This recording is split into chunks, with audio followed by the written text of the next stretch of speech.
I want to address something that I've seen in society that really, I don't know, maybe I do understand it, I don't understand it, I do know it frustrates me. Now, I've watched YouTubers and they make videos and they criticize their audience, tell them how stupid they are and all that. And I don't want to do that. But this is a fairly common problem that I see. I don't want to say my audience is that bad. I do know some of my audience is that bad. I've seen it in the comment section. So that's just kind of my disclaimer. I'm not chewing everybody out. What I'm trying to do is make people aware, while I fix my tarp here, of behaviors that just seem ridiculous. So in the comment section, somebody will comment and tell me how to straighten out my life after only watching maybe a minute of the video. They'll get the idea of what's wrong. But usually when I make a video, I don't say just what's wrong. I also always put in what I did to solve the issue. That's a pretty common theme with me, because I don't come in to any situation and think it's unsolvable. It is one of the things I did as a manager. If one of my employees came up to me and said, "We've got a problem," before they even got the problem out of their mouth, I always said, "And you've got the solution too, right?" Even if it wasn't the right solution, I wanted them to have a solution. At least we have something to start with, some place to get going on. And if they just needed some advice on, can I do this, or now everybody is a critical thinker. Start thinking of the solution before even the problem shows up. So that's what I try to do in my videos. I'm sure of it.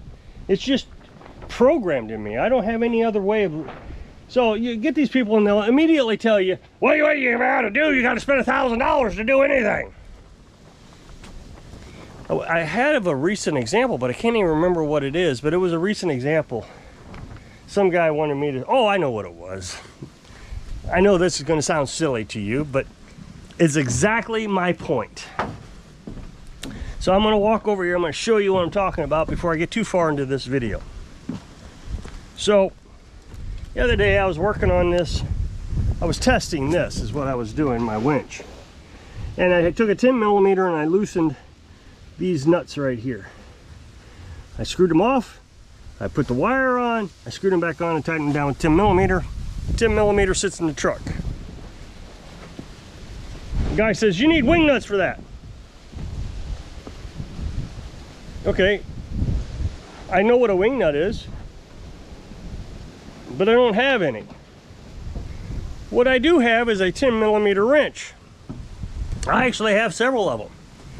So why am I going out and spending a few cents on a wing nut or two when I already have everything I need? It's not like it's going to massively improve my life by having a wing nut on there. It doesn't.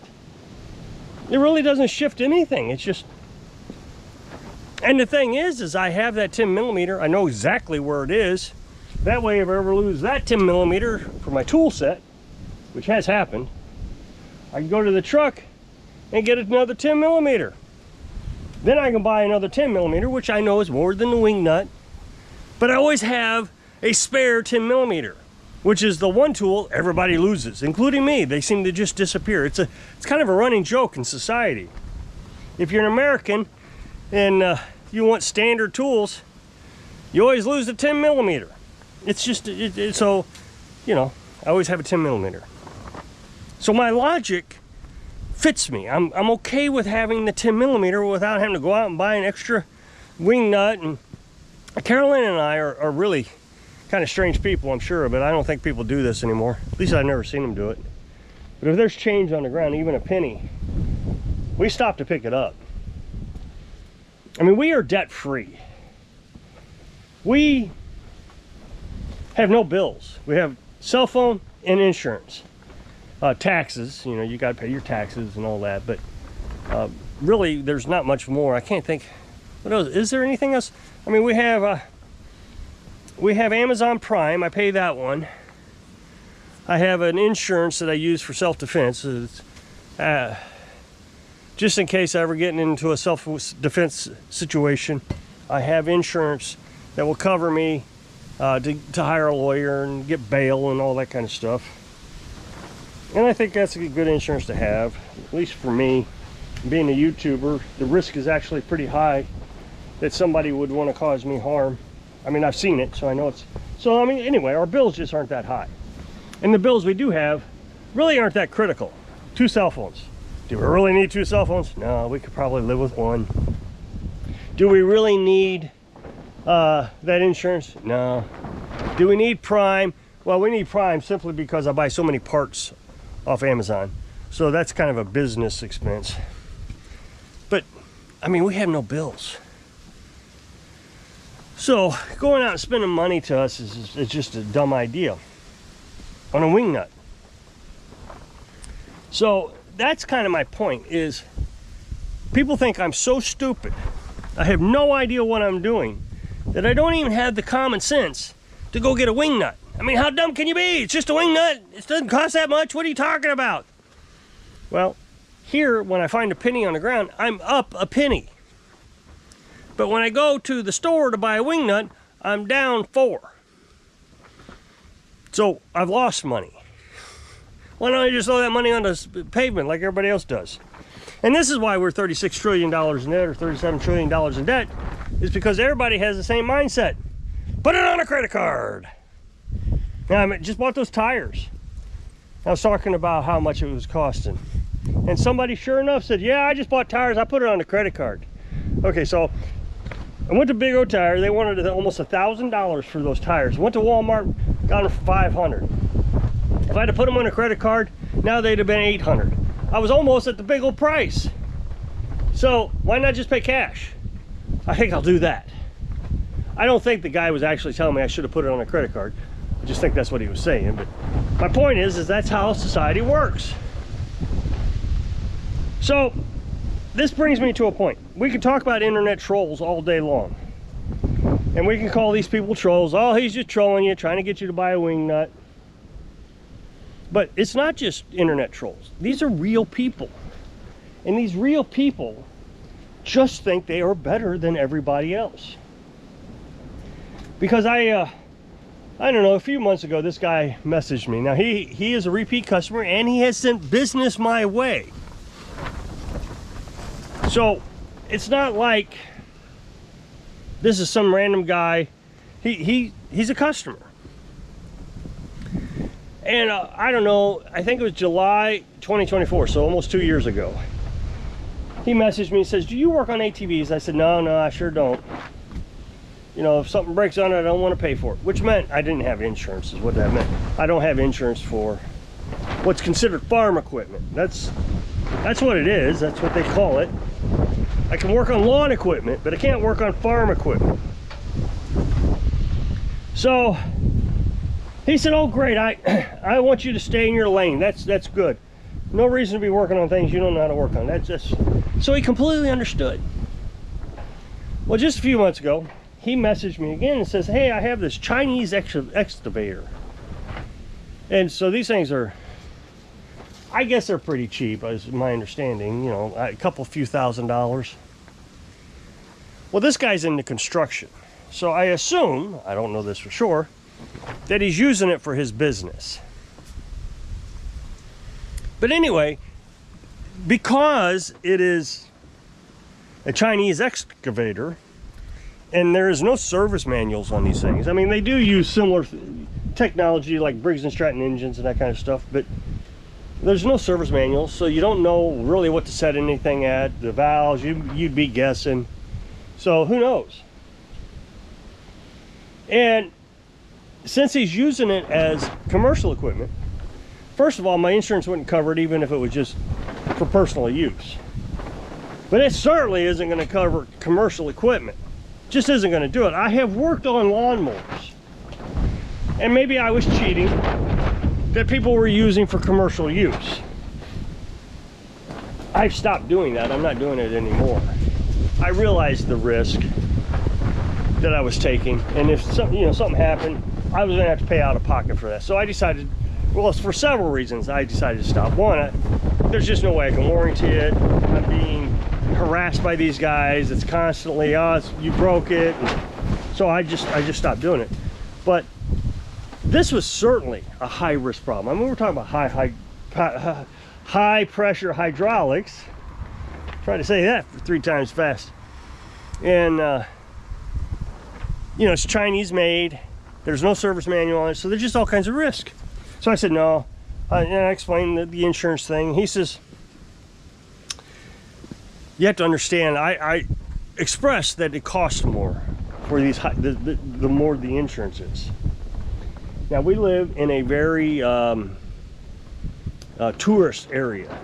So a lot of people here own second homes.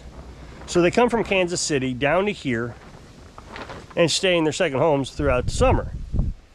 And these guys are rich, obviously. They have second homes. I have no problem with that. But you got to understand, there's a whole community here that lives here all year long. And of course, we're all excited about the summer activity because we get more business. Everybody gets more business in the summer. Some shops just close up around here until the summer. I mean, I stay open because I might get a Husqvarna every now and then, or a, you know, something or another, snow blower. But for the most part, I kind of shut down too, and that's kind of nice. You know, I don't have to work all year. I think that's great.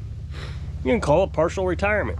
So he says, I'm a business owner. Well, I know he is. He's a contract construction worker is what he is.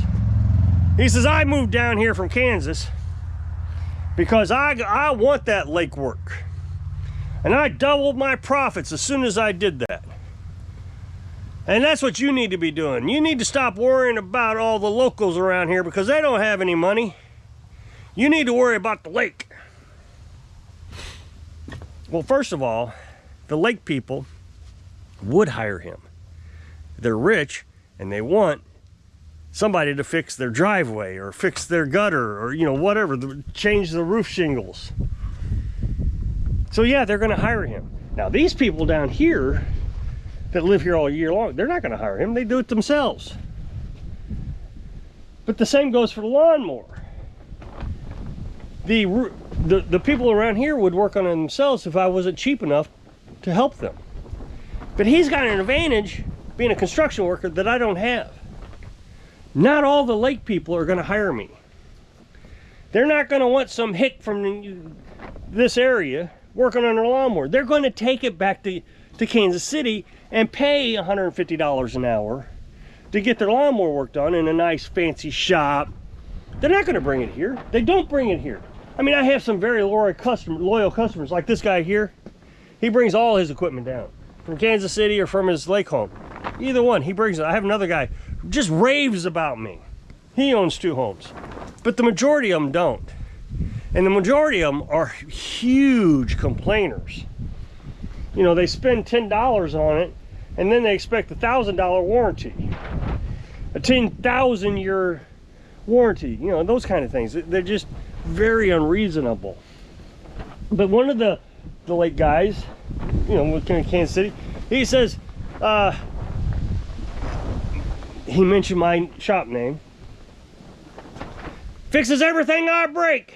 Well, you know, and that's great, but most of them don't do that. So he has an advantage. He's going to target. That's what his whole business structure was about, is targeting the lake people. I can't target the lake people because they gotta make a choice. Do they want to spend my labor, which is very cheap, or do they want to take to Kansas City and spend 5 times the amount? And most of them do. Okay, so there's just no way I can fight that. That's a whole psychological issue I'm not even going to try to get involved with. And if I did try to compete with them, I would have to raise my prices. So he says, you need to start acting like a real businessman. Well, this guy's like in his early 40s. He might be in his 30s. And he's talking to an old man with gray hair and a bald spot. Like he's a child. And I don't understand that. And the reason I bring this up is a lot of people do it. Almost everybody does it. They seem to know more about you and the way you live and the way you want to live. And they think their way is the only way everybody should be doing it. So they're going to talk to you like a child. And they're going to try to demean you. And I don't understand that. I didn't tell, hey girls, come on. Get up here. Come on. Get up here. Girly. Sorry. Girly. There's some stray dogs running around. I don't want them getting involved with that. So, but the thing is like I said, this isn't just troll activity anymore. This is real. I mean, he treated me like a 20-year-old. Like I don't know what I'm doing, and I better follow his expert advice. Well, he's not an expert. He doesn't know I live off grid and that I want to live in a tiny house. He doesn't know what kind of savings account I have, or what kind of work I want to do, or how much work I want to do. He doesn't know the tools I have, or the experience I have. Maybe I don't know how to work on an ATV. Guess what? Yes, that's true. I don't have any ATV training, none. And that excavator, there is no way I'm going to ever work on one of those. So what he was trying to do was bully me into working on something. You can't get a service contract on that. You buy one of those, you better know how to fix it yourself, or somebody that's willing to work on it. And he knew I wasn't going to work on it. He knew it before he bought it. But he thought he'd pressure me into it by calling me stupid. Well, I'm happy with what I'm doing. And so I replied back. He says, "You're going to fail." I said, "Well, I guess I'm just going to fail." So he says, "I'm not trying to be a DICK." Well, yeah, you were. You were trying to bully me, and now you're trying to repair what you did. You knew you were getting ready to lose a guy who's willing to at least work on your lawnmowers cheap. So anyway, just be aware of these people. So if you'll click this up next box, take the video over to my other channel. It'll be a brand new video day. Really appreciate it. Go check it out. So hope I can inspire you. Watch out for these people so you can live your dreams. Thanks for watching.